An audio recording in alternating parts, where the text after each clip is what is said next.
Noviati Dwi Lestari. Di sini saya akan menjelaskan tentang pengertian inflasi, jenis inflasi, dan dampak inflasi. Pertama, pengertian inflasi. Inflasi adalah suatu proses meningkatnya suatu harga secara umum dan terjadi secara terus-menerus berkaitan dengan mekanisme pasar, dikarenakan oleh beberapa faktor. 1. Konsumsi masyarakat yang meningkat. 2. Berlebihnya likuiditas di pasar yang memicu terjadinya konsumsi secara berlebihan atau bahkan terjadinya spekulasi. Spekulasi memiliki arti yaitu membeli atau menjual sesuatu yang mungkin mendatangkan untung yang besar. 3. Ketidaklancaran distribusi barang. Menurut Raharja dan Munurung mengatakan bahwa inflasi adalah gejala kenaikan harga barang-barang yang bersifat umum dan terjadi secara terus-menerus. Jenis inflasi.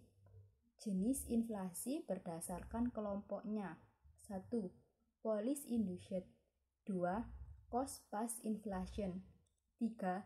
Demandful inflation. 4. Inertial inflation. Berdasarkan sumber dan penyebab. 1. Inflasi tarikan permintaan. 2. Inflasi desakan biaya. 3. Inflasi diimpor. Jenis inflasi cost plus inflation. Pada grafik tersebut, inflasi diakibatkan oleh kenaikan biaya-biaya yang bisa terjadi saat tingkat pengangguran tinggi dan tingkat penggunaan kapasitas produksi rendah. Jenis inflasi demandful inflation. Pada grafik tersebut diakibatkan oleh permintaan agregat yang berlebih yang mendorong terjadinya kenaikan pada harga umum. Lalu dampak inflasi. Dampak inflasi secara individu dan masyarakat. Menurut Raharja dan Munurung. 1.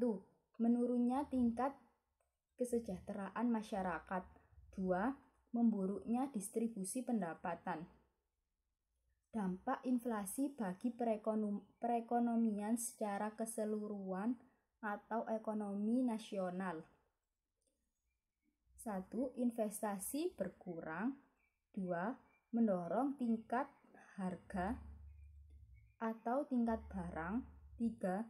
Mendorong penanaman modal yang bersifat spekulatif. 4.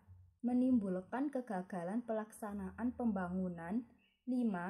Menimbulkan ketidakpastian keadaan ekonomi di masa mendatang. 6. Daya saing produk nasional berkurang. 7.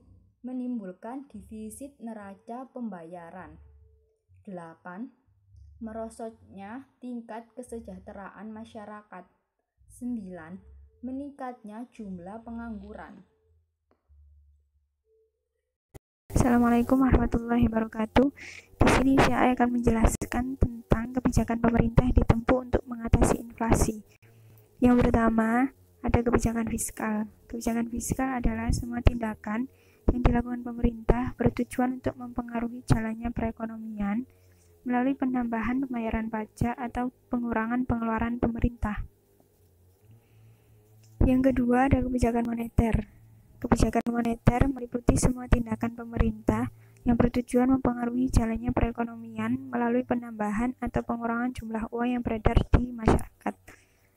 Contohnya, Bank Sentral bisa memberikan lebih banyak kredit kepada sistem perbankan dengan operasi pasar terbuka, atau Bank Sentral menurunkan persyaratan cadangan dari bank-bank atau menurunkan tingkat diskonto yang harus dibayar oleh bank jika hendak meminjam dari Bank Sentral. Dari kedua kebijakan tersebut, diharapkan pemerintah dapat mengatasi inflasi atau mengurangi efek-efek yang ditimbulkan oleh terjadinya inflasi tersebut. Dari kebijakan pemerintah tersebut, tentu pemerintah mempunyai tujuan dari kebijakannya. Menurut Sakirno, tujuan pemerintah dapat dilihat sebagai berikut. 1. Menyediakan lowongan pekerjaan. Jika inflasi terjadi, maka kebanyakan negara-negara akan mengalami penyusutan ekonomi, dan itu akan berdampak pada ketenagakerjaan. Maka diharapkan dengan adanya kebijakan tersebut, pemerintah dapat mengurangi efek-efek dari inflasi dan tidak mempengaruhi ketenagakerjaan di negara Indonesia. Yang kedua, meningkatkan taraf kemakmuran masyarakat. Dengan banyaknya lowongan pekerjaan, tentu masyarakat akan menemukan solusi-solusi untuk memenuhi kebutuhannya, sehingga jika kebutuhan tersebut terpenuhi, maka bisa dikatakan masyarakat menjadi makmur. Yang ketiga, menghindari masalah kejahatan. Bisa dilihat dari tujuan yang pertama, menyediakan lowongan pekerjaan. Jika di negara ini banyak pengangguran, maka otomatis orang-orang akan kesulitan untuk memenuhi kebutuhannya sendiri, dan mereka akan menghalalkan segala cara untuk memenuhi kebutuhannya itu dengan melakukan pencurian atau perampokan di tengah jalan. Yang keempat, mewujudkan kestabilan politik. Kestabilan ekonomi dan pertumbuhan ekonomi yang diperlukan untuk menaikkan taraf hidup masyarakat memerlukan kestabilan politik. Tanpa kestabilan politik, semua itu tidak akan terwujud. Dengan kata lain, kestabilan politik menjadi tujuan utama diadakannya kebijakan-kebijakan pemerintah. Jika tidak ada kestabilan politik, maka ketiga tujuan tersebut tidak akan tercapai. Kestabilan politik bisa tercapai dengan kebijakan pemerintah yang berhasil untuk diterapkan dalam mengurangi efek-efek dari inflasi tersebut. Terima kasih. Dalam perspektif ekonomi Islam, ekonomi Islam merupakan ikhtiar pencarian sistem ekonomi Islam yang lebih baik setelah ekonomi kapitalis gagal total. Bisa dibayangkan betapa tidak adilnya sistem kapitalis sekarang ini. Selain itu, dalam pelaksanaannya sistem kapitalis dapat menimbulkan banyak permasalahan. Yang pertama, satu, ketidakadilan dalam berbagai macam kegiatan yang tercermin dalam ketidakmerataan pembagian pendapatan masyarakat. Dan yang kedua, ketidakstabilan dari sistem ekonomi yang ada saat ini menimbulkan berbagai dalam kegiatannya.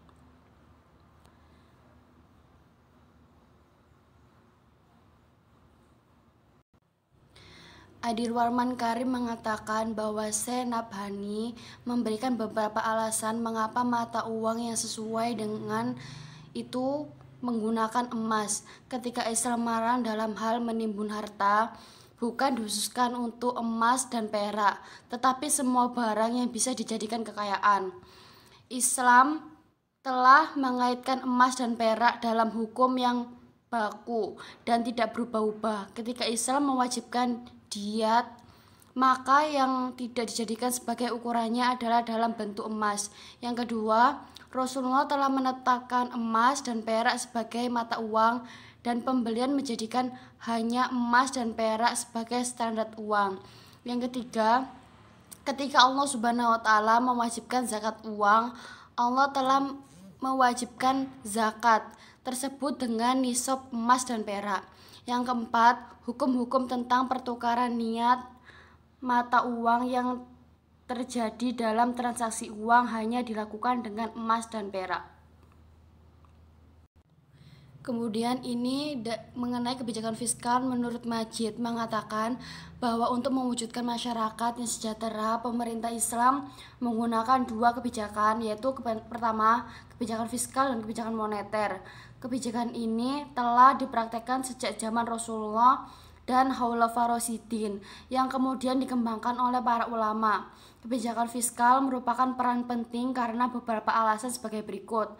Peran kebijakan fiskal relatif dibatasi hanya dua hal yang mendasarinya. Yang pertama, tingkat bunga yang tidak mempunyai peran sama sekali dalam firman Allah dalam Quran surat 2 ayat 276 sampai 278. Yang kedua, Islam tidak memperbolehkan perjudian karena dapat menimbulkan beberapa praktek perjudian yang mengandung spekulasi untung-untungan.